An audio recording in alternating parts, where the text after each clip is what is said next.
My history with substance abuse goes 20 plus years.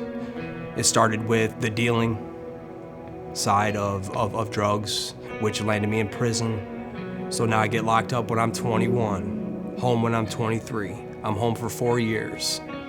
I go back for 4 years. I'm home 9 months, and I go back for 8 more years. So half my 20s, all my 30s. And so as I reached out to ABCAP introduced me to OhioMeansJobs here, and I get a call from an individual, Edna Staten, who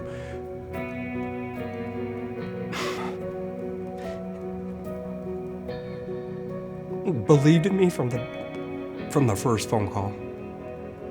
I remember being invited here to do some paperwork, that I had to go do a test, and I didn't have any Wi-Fi of the sort. I had to be part of this Fresh Start program, and this Fresh Start program was gonna help me get my car back on the road, was gonna help me get my car insurance, was going to renew my driver's license that just expired in October. I had no money to renew it,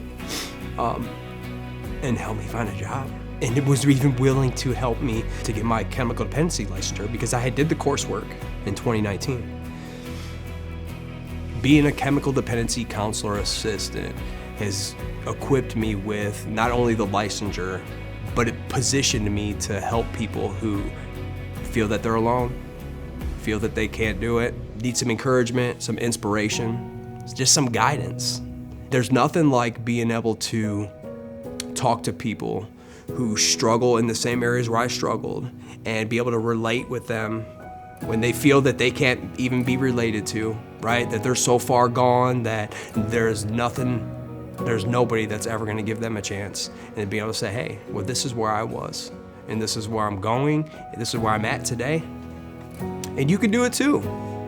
If you surround yourself with people that are challenging you to be the best version of yourself, you're gonna be the best version of yourself someday.